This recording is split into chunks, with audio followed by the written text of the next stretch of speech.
Bonjour, je suis Amélie Lucier, céramiste. Je travaille dans l'atelier gracieusement offert par le Centre de céramique Bon Secours.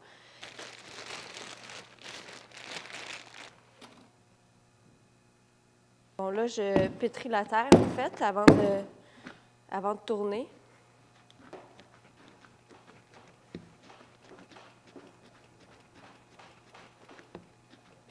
Pour enlever toutes les bulles d'air qu'il pourrait y avoir à l'intérieur. Ça prépare la terre, ça facilite le tournage lorsqu'on pétrit la terre. Bon. Là, je suis prête à aller tourner. Je fais juste coller mon rondeau pour tourner ma pièce sur le rondeau, en fait, ce qui va me permettre de la décoller sans qu'elle se déforme. Donc, la première étape, en fait, l'idée, c'est de centrer la boule de terre sur la girelle, puis après ça, d'y aller pour la fabrication en tant que telle.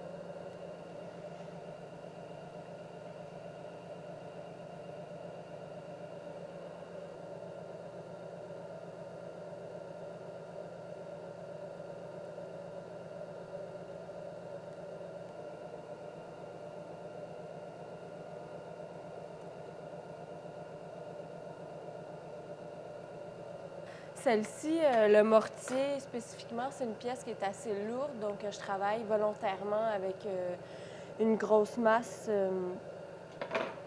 de terre.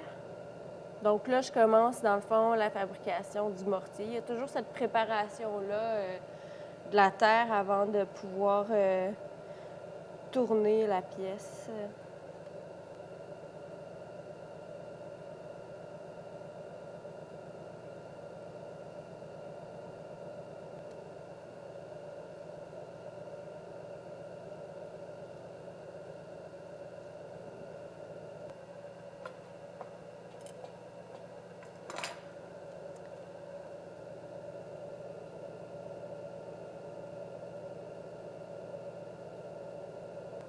C'est de la semi-porcelaine cuite à moyenne température, en fait.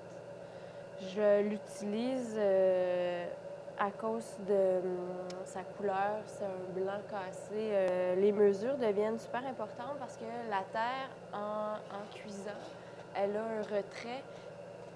La hauteur, c'est bon.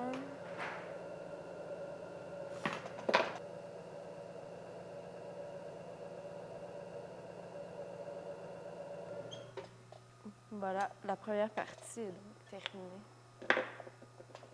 Le tournassage, c'est comme...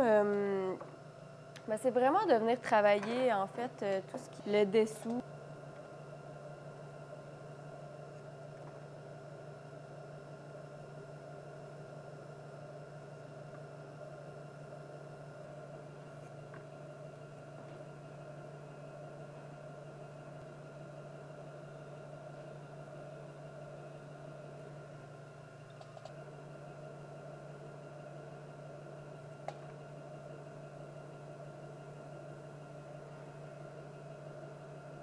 Et surtout quand on travaille avec le verre, là.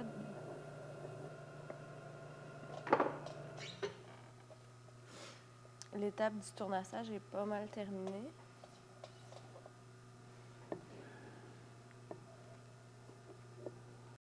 Donc après le tournassage, ce qui arrive, c'est qu'on laisse, on fait la petite finition, là, soit la texture ici ou les petites gravures, on met la couleur, puis on laisse vraiment sécher ça sur les tablettes. On l'oublie dans le fond parce que comme c'est une pièce qui est relativement épaisse, il faut que ça sèche jusqu'au cœur de la pièce. Donc on l'oublie vraiment sur les tablettes. Ensuite, une fois qu'on est sûr que c'est vraiment sec, on fait une première cuisson qui est appelée le biscuit.